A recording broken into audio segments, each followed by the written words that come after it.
You've just dialed the Hopeless Romantics Hotline. How can I help you? You'd like a review of My Lady Jane because you'd like to hear somebody else obsess over it? Okay, let's get started. Hi, welcome to the Hopeless Romantics Hotline. My name is Ally. That's all. Let's just get started by talking about all things romance. So today's episode is going to be about Amazon Prime's latest romantasy series, My Lady Jane. If you've never heard of this show before, here's just a brief little premise. My Lady Jane follows the fictionalized retelling of Jane Grey, the short-lived Queen of England who only lasted 9 days. The show follows her short-lived rule as well as her marriage to Lord Guilford Dudley. The show has a fantasy twist as the world is populated with Ethians, people who change from humans to animals. Another important piece of information to add about the show is the fact that it is based off of a book. The book is also titled My Lady Jane and was written by 3 different authors: Jodi Meadows, Brody Ashton, and Cynthia Hand. Alright, so I want to start you guys off with some non-spoiler thoughts on the show. My Lady Jane is an incredibly smart, fresh, and unique show. This show is very much needed in the realm of period dramas and historical shows in general. I think the show is really smart in the fact that it uses its historical inaccuracies to its advantage by using it to make comedy and also make fun of the time period to a degree, by making fun of weird practices that were very common during the time. And it definitely led to some really, really extremely funny moments. It is also extremely engaging and manages to hook you very instantly from the first episode. By the time I finished the first episode, I already knew I needed to know what happens next. And I was watching this with my mom, and my mom was also absolutely loving this show too. And at the heart of the show is an incredible romance that had me kicking my feet and screaming. The actors have insanely great chemistry. Everyone in the show was perfectly cast. And overall, I think the show is just an incredibly fun time to watch and also a very great show to binge. I'm typically not a binge watcher. I typically like to watch things very gradually. Sometimes it takes me months to finish shows. I'm telling you, that is a very common thing for me because, I feel like sometimes with some shows it's really hard to get me engaged with it. And I feel like this show just had me hooked and engaged. And I think overall, like I said, I think the show is an absolutely amazing time. And I highly recommend watching it. So here we are. Now we're going to get into spoiler territory. So if you have not heard of the show, or you're going to start watching it, or you're not even done with the show and you're here, please click off now and finish the show or go watch it. And then come back here and, let's just have some fun together, guys. Okay, just as a reminder, there are people that are currently working on my house right now, so if you hear noise, that's what that is, so please ignore that. Anyways, the show begins with Lady Jane Grey, who's played by Emily Bader, being shipped off into marriage by her mother, Lady Frances. She's being forced to marry Lord Guilford Dudley. Jane just doesn't want to marry him for 2 reasons. 1, she doesn't want to get married as a whole. And number 2, he is known as one of the most notorious rakes in all of London. You know what people say about you? That you sleep all day, carouse all night, spending your time with knaves, fools, harlots, drunkards, braggarts. Well, you certainly seem to. Hearing of this news, she decides to try running away with her maid and best friend, Susanna. The two run around in the woods trying to get away, but it's not long before they get caught, and Susanna turns into a hawk, outing herself as an Ethian.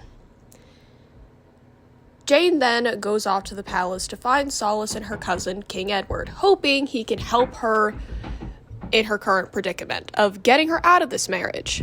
Edward is dying of the affliction, a disease that was very common during the time period.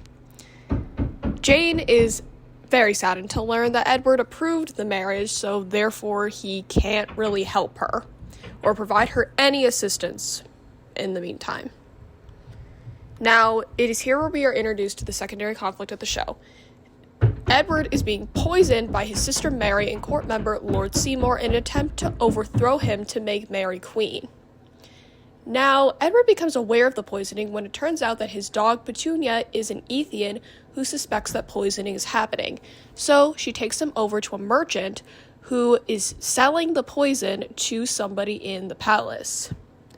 Now, back with Jane, she meets who she believes is Lord Guilford Dudley while he is being nasty to a child. So now she believes she's marrying a absolutely nasty person. So she runs away, and there are guards after her. To escape the guards, she runs inside a tavern. At this tavern, she takes notice of a very rude, but also very attractive stranger. Let us take a moment to reassure our viewers that there is no such thing as love at first sight, but lust at first sight. Who is played by Edward Blumenau. The two start talking, but it's mostly just them arguing back and forth between each other. You were the rudest man I have ever met. Well, the night is young. Mingle. Oh, I intend to. Good night. Wait.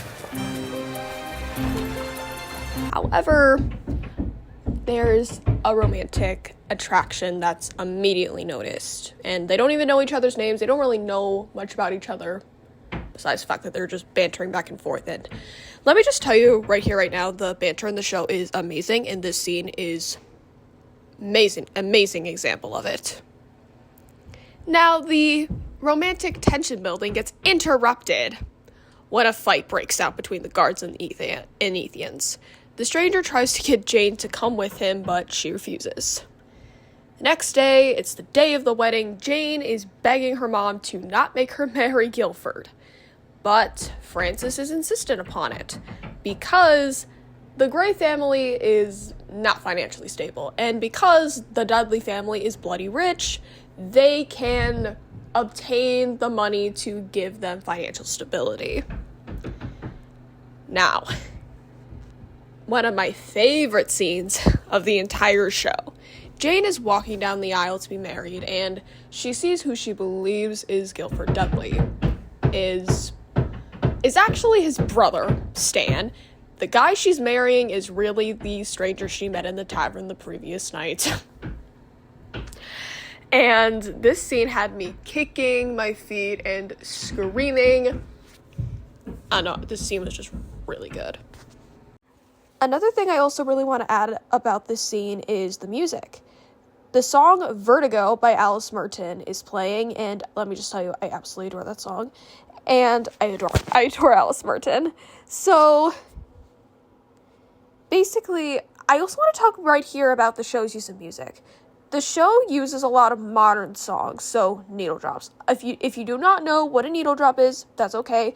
A needle drop is basically when a movie or show will use a very popular song. That's essentially what it is. And I feel like this show does so well with the needle drops because, one, I feel like it always makes sense in the scene that it's in. Like, the lyrics will match up to what's going on in the scene. And also, I like that they don't overuse it. There's still, some nice instrumentals that are also used in the show that are really great, too. But I feel like they don't overuse the needle drops to the point where it becomes annoying. I just thought I'd add that in here because I also think that this is a really nice detail. So, Jane now tries to follow through with her plan of faking the affliction to try to get out of the wedding, but her plan goes south pretty easily and everybody kind of figures that she's faking, so she says, "I do," and we commence to the wedding feast, where these two are just arguing back and forth pretty much the entire time, and you just get some really funny moments here.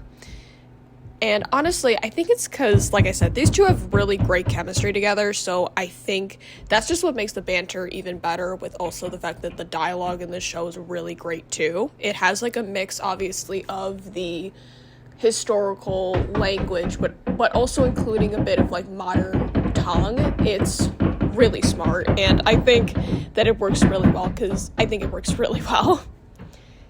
So, here we are at the bedding ceremony. So what a bedding ceremony basically is, it's basically where you and your significant other basically have to do it in a bed in the middle of the room with all your friends and all your family members watching you.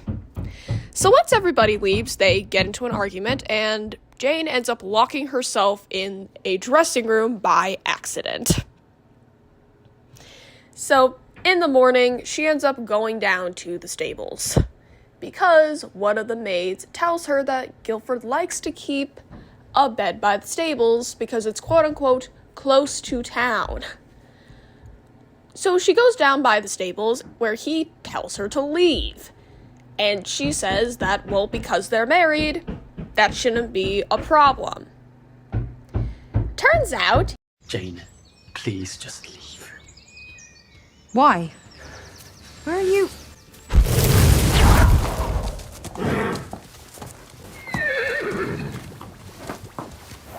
You're a horse! He is a horse.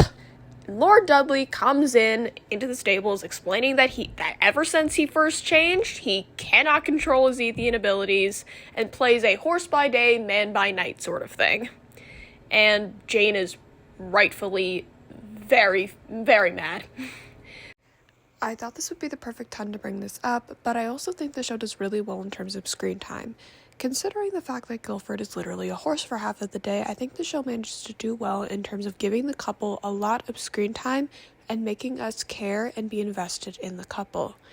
And I want to bring this up because I've been seeing this talked about a lot in regards to season 3 of Bridgerton, which I have seen. I adore Bridgerton. I will say, though, with the season 3 of Bridgerton claim is that I think in regards with that show, I think that they just let all the other storylines pack on top of the main storyline, and it causes the main storyline to get lost. I feel like this show doesn't do that.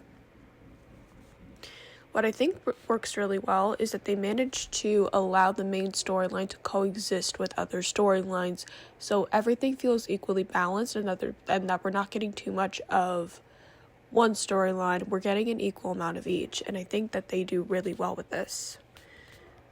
Because they also utilize using emotionally impactful moments that either move the plot forward or make us care more about Jane and Guilford as a couple. And I will say this because I absolutely adore both of them as characters, and I also adore them as a couple so much. They are so cute, and I love watching them. I love watching them banter back and forth in this show. I just love them both so much, and both of them as characters as a whole. I really like Jane, especially because I love how, independent she is, but I also like that the show does make it a point to point out that she can be incredibly stubborn and sometimes kind of doesn't really think of other people other than herself, and does this, without really realizing she does it, and kind of trying to realize to think of other people. And I adore Guilford so much.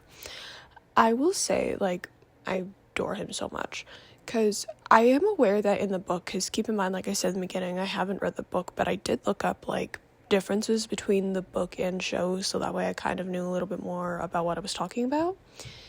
And, I don't know, I was a bit curious, so I looked into it. I learned that he doesn't really have as much of an intricate backstory as the show gives him. The book, more so, his mom's alive in the book, and she isn't murdered.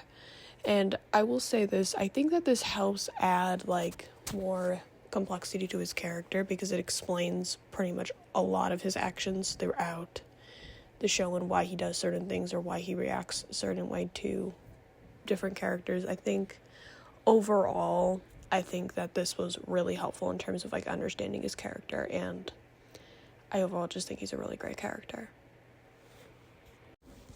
Also, by the way, in this next scene, they are on their honeymoon. I really should have said that, but yeah, I forgot to. Sorry. So, later that night, after they've returned from the journey to their honeymoon, Guilford tells Jane that he married her for her brain, essentially. He knows that she is insanely intelligent, and also that she knows a lot when it comes to cures, antidotes, and treatments. So he believes that she can find a cure for his atheism. She is rather touched by this and agrees to it, on the condition that if she finds him a cure, they will get a divorce. So back with Edward, he has publicly announced that he is aware that he's being poisoned, and Seymour begins to freak out because he believes Edward's onto him. So he accuses Lord Dudley, Guilford's father, of being the poisoner. And Lord Dudley gets thrown in jail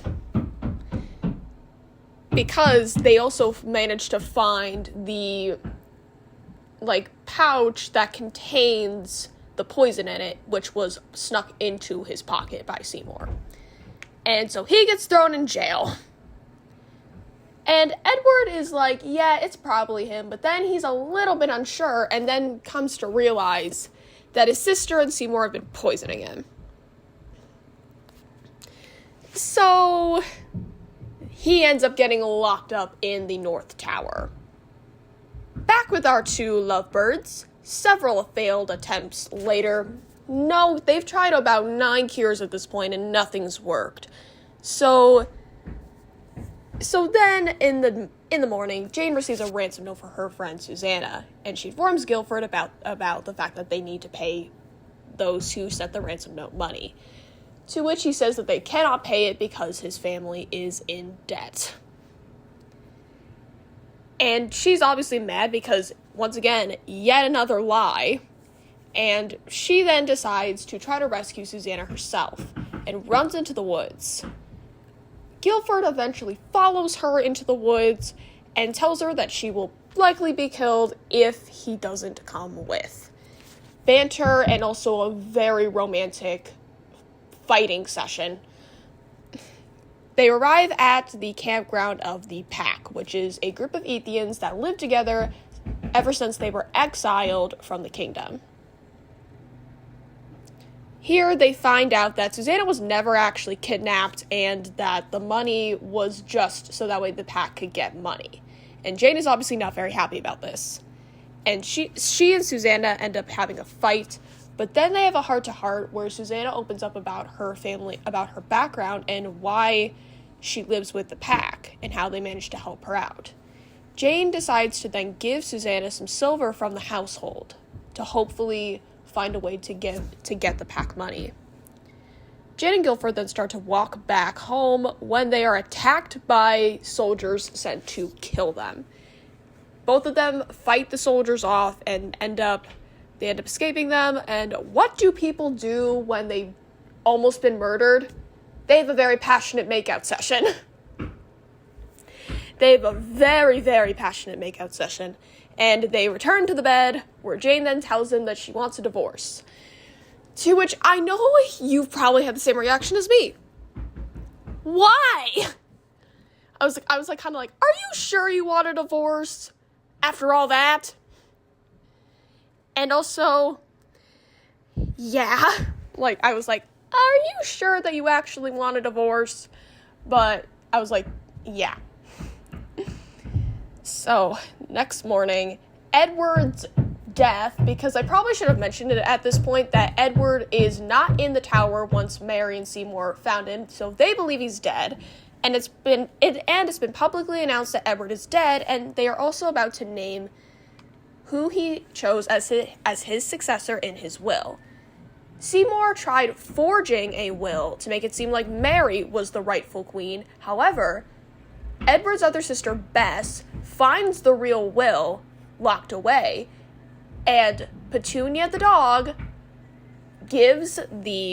hands over the real will to the messengers, who inform Jane that she has been named Queen of England. And she is very, very, very unprepared and shocked. So, once both Jane and Guilford arrive at the palace, Jane is very suspicious in regards to Edward's death. She doesn't believe the story that Seymour and Mary and the rest of the palace have given in regards in regards to his death, that he died from delusions from being sick. Jane doesn't believe this. So she starts questioning people to figure it out and comes to the conclusion that Mary and Seymour were poisoning him. And when Jane confronts Mary with this information, Mary attacks Jane and leaves her for dead. Here, Frances, Jane's mom, also discovers that Guilford is an Ethian. And the only reason that Frances even thought to look was because, I probably should have mentioned this, but this is a really funny side plot. Guilford's brother Stan has been trying throughout pretty much the entire season to seduce Frances because the two hooked up at the wedding, and Frances has been pretty much brushing him off and ignoring him. Stan accidentally lets it slip that Guilford is an Ethian. He accidentally lets it slip, and which causes Frances to go to the stables to look. And this confirms what Stan said. Also, this happens in a really funny, say anything-esque moment. Let me just say, it's really funny. Here we also then learn that Edward is not dead and is being held by his grandmother, who is also Ethian. And she tells Edward that, as such, that he is also Ethian. So, to try to get him to change, she starts torturing him by doing some things like pulling out his teeth. Edward eventually escapes with an Ethian named Fitz.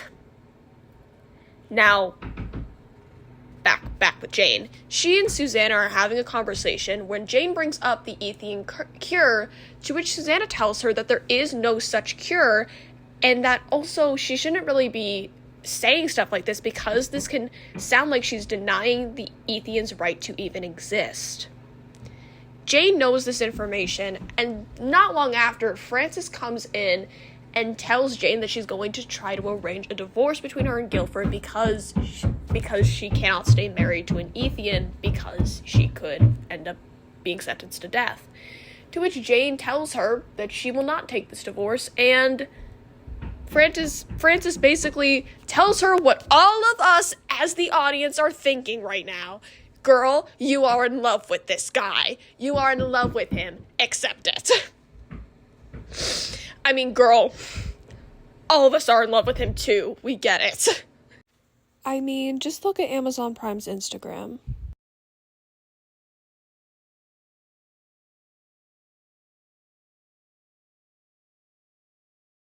So, she goes over to the stables to consummate their marriage. I also would like to highlight another one of my favorite scenes from this episode. And this scene is right before the coronation banquet. You get this really great love confession from Guilford, and I say this all the time that I feel like in period dramas you always get really heartfelt and really great love confessions. I mean, just watch all 3 seasons of Bridgerton. But I feel like this feels genuine, and also, like I said, it just feels really genuine, considering the enemies to lovers plot that we've gone through with both of these characters throughout the entirety of the show. This love confession feels very genuine, and this is definitely helped by the great performance from Edward Blumell, who, once again, plays Guilford very well in this show. I just love this scene so much, and it just had me kicking my feet and screaming. Yeah, I love these two together. I just love them together. Have I made that clear so many times throughout this episode? I definitely have. And throughout most of this episode in particular, Jane is trying to pass laws to help get rid of the division laws in place to basically be that are awful to Ethians. She wants to try to help them, and she tries doing this also by inviting them to her coronation banquet. But towards the end of the banquet, Jane breaks the news to Guilford that there's no cure for Ethianism, and he is furious. He's very angry. He says that he feels let down by her, and that she's lying. But the other thing is, Jane also tells him that she doesn't believe he needs a cure and that it's really the kingdom's problem. The kingdom needs to change, not him. But he doesn't take the spell and runs off.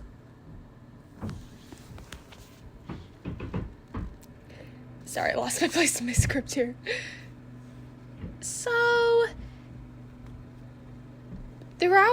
However, right as Mary and Seymour are about to be arrested, they've run off to try to gather their army against Jane.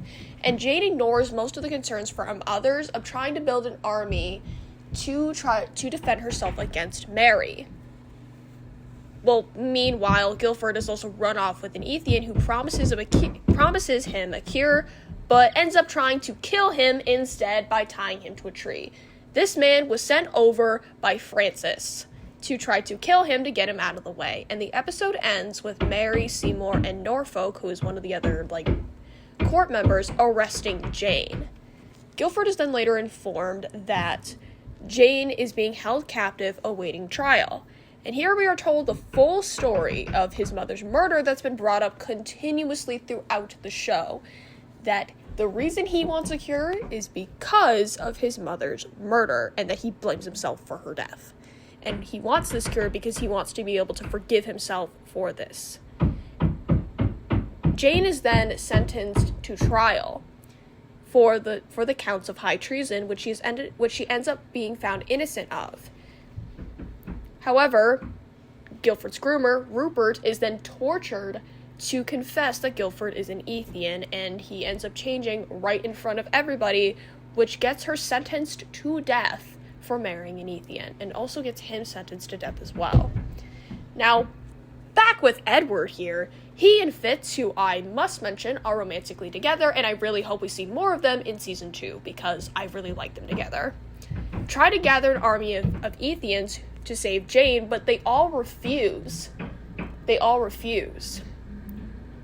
Jane tries to do everything she can to try to find her way out of it, but realizes that she really cannot avoid her fate. Lord Dudley and Stan try to save Guilford, but they end up failing as Guilford ends up getting locked away anyways. Now finally we get down to the execution. Susanna and a group of other Ethians free Jane and attack the members of court who are watching, and all the spectators who are watching the execution. Jane runs over to save Guilford, who finally manages to get control over his Ethian abilities, and they escape. However, the two realize that they have to go back to stop Mary, who is still on the throne, setting up a season 2. And that is going to be it for today's episode. I really hope you guys enjoyed this. What are your thoughts and opinions on My Lady Jane? Did you love it? Did you hate it? Do you guys want there to be a season 2? I really want there to be a season 2. I really do. I feel like there's just so much potential on things they can explore for season 2 if they get picked up for one, which I really hope they do. I have a feeling they probably will get picked up for a season 2, but yeah, the show is just absolutely incredible. If you're still watching and you haven't watched the show, please go watch it. It's available on Amazon Prime. Yeah, this is just overall an incredible show. I really hope you guys enjoyed this episode. Stay safe and have fun. Bye!